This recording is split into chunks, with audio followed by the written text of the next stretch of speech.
este presupuesto en general, obviamente con 180 votos a favor, 22 en contra y 49 abstenciones. Y para hacer una cronología de puntos importantes, hay que decir que el oficialismo fracasó en dos artículos muy importantes, el 95 y el 100. Tenemos que hablar de la intención del oficialismo de que a partir del año 2023 todos los jueces y empleados judiciales paguen impuesto a las ganancias. Eso fue retirado de este tratamiento. Y también el artículo que le daba facultades al Poder Ejecutivo, Luis, de seguir imponiendo las retenciones al campo. Sí, esto también es importante. No tenemos la misma visión de país y también se espera que nos opongamos a un presupuesto que nada tiene que ver con la realidad y que no convalidemos una ficción que nos dice, cuando hoy tenemos 100% de inflación, que el año que viene va a bajar 40 puntos la inflación. Y no le daríamos jamás un cheque en blanco a Massa para que haga con el campo lo que quiera. Ahí nosotros no vamos. Si vamos a hablar de equidad, vamos a hablar de equidad y no beneficiar a sectores que tienen mayor capacidad de lobby en desmedro de otros que no tienen voz. Nosotros tenemos que ser la voz de los que no tienen voz en la Argentina. Y ese es el rol de Juntos por el Cambio. Este es un presupuesto, presidente, que esconde una falta de austeridad, le diría, con los gastos discrecionales y superfluos, y que en cambio, y hay que decirlo con todas las letras, ajusta áreas estratégicas para el desarrollo de nuestro país.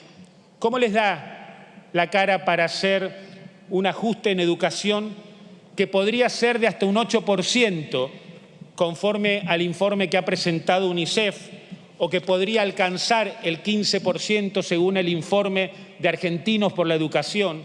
Entendemos que estamos en un contexto de responsabilidad fiscal y de ajuste de gastos, pero no se puede permitir que se realicen recortes en áreas sensibles como es la educación.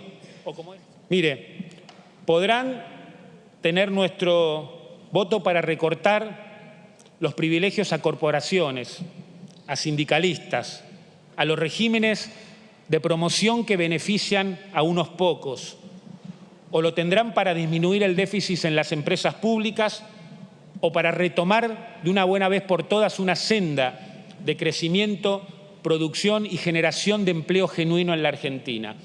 Pero jamás van a tener el voto de la coalición cívica para comprometer lo que es el futuro de niñas, niños y adolescentes en este contexto, como bien lo definí, de catástrofe educativa. Entonces acá estamos discutiendo un presupuesto donde no contemplamos al mandrake ese que desaparece los gastos, los subsidios.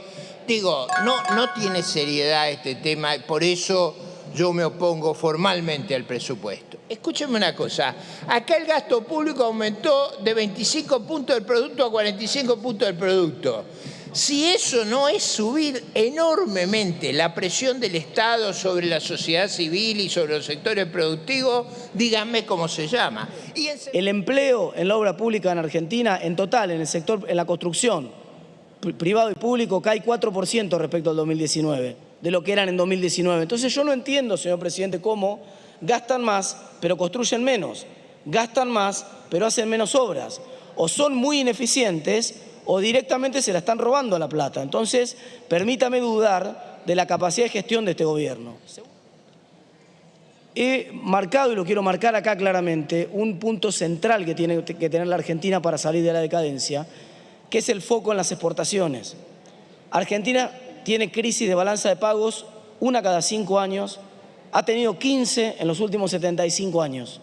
Nos quedamos sin dólares. Somos el único país de la región que sistemáticamente se queda sin dólares, presidente. Solamente nos pasa a nosotros que nos quedamos sin dólares. ¿Sabe por qué? Porque le ponemos impuesto a los dólares. Es tan ridículo ponerle impuesto a los dólares de un país que no tiene dólares. La mejor manera de combatirlo es votar en contra de los artículos de este presupuesto que incluyen cualquier tipo de aumento de impuestos, pero en particular y sobre todo aquellos que incluyen la posibilidad de fijar aumento de retenciones. Vamos a votar en contra de esos artículos, señor presidente. No estamos de acuerdo contra la persecución que busca hacer el oficialismo por razones políticas contra el Poder Judicial. Hay mucha gente con privilegios en Argentina. Hay gente en el Consejo de la Magistratura, hay gente en la Auditoría General de la Nación, hay gente en bancos públicos que tiene exhibiciones y paga menos impuestos a las ganancias. Queremos discutir una reforma integral, señor presidente, que haga que no exista ninguna ventaja para nadie en Argentina, que todo el mundo pague lo mismo. ¿Y sabe qué? Y cierro con esto. Queremos que el dinero producido de esa reforma se utilice para bajar impuestos en Argentina, porque nadie lo dice. Nadie dice esto. Parece que queremos jugar siempre en contra de la gente. Por una vez juguemos a favor de la gente. Ley pareja no es rigurosa. Somos iguales ante la ley. Todo el mundo tiene que pagar los mismos impuestos. El dinero que juntemos de esa recaudación mayor de impuestos, usémoslo para una vez en la vida jugar a favor de los contribuyentes y bajarle los impuestos a todos los que siempre cumplen, señor presidente. Muchas gracias. En primer lugar, este presupuesto es un buen ejemplo del corporativismo argentino, para decirlo en castellano, de cómo los grupos de poder se apropian de los recursos del Estado para su uso y goce. Este es un presupuesto corporativo que garantiza negocios para unos pocos, que carga el ajuste en la clase media y que premia a los amigos del poder. Este presupuesto le da al gremio de camioneros, que tiene aproximadamente 130.000 afiliados, 85.000 millones de pesos. ¿Y saben cuánto le da al fideicomiso para urbanización de barrios populares, donde viven 5 millones de personas pobres? Un tercio de eso, 27.000 millones de pesos. ¿Cómo les da la cara para sostener este artículo? Pero tengan una certeza. El relato ya no va a tener el mismo efecto, porque el relato, muchachos, se les cayó a pedazos. El gobierno ayer salió derrotado claramente en una de las intenciones, Cristina, no el gobierno en general, en una de las intenciones del presupuesto, que era el tema jueces. Y después en retenciones, donde nosotros conseguimos desde la oposición una mayoría, y por eso ellos retiran el artículo, para no tener una segunda derrota muy grave, porque hubieran perdido contra el Poder Judicial, contra el campo, digo, los dos grandes cucos para el kirchnerismo. Y ahí Juntos por el Cambio, y debo decir Juntos por el Cambio solo, porque esto es lo que recriminamos, diputados de la oposición que hacen política supuestamente en contra de los impuestos y tienen un discurso en ese sentido, se fueron a dormir. Así que defendimos la no suba de las retenciones solamente. Juntos por el Cambio. Diputado, que fue una mansadora ayer, ¿no? Una locura. Yo creo que es algo que hay que cambiar. Esto para mí son de las cosas que alejan a la política de la gente, ¿no? Estas sesiones de madrugada, la gente ya desconfía de la política. Y imaginémonos sesiones donde, digamos, pasan 20 horas y nadie las puede seguir.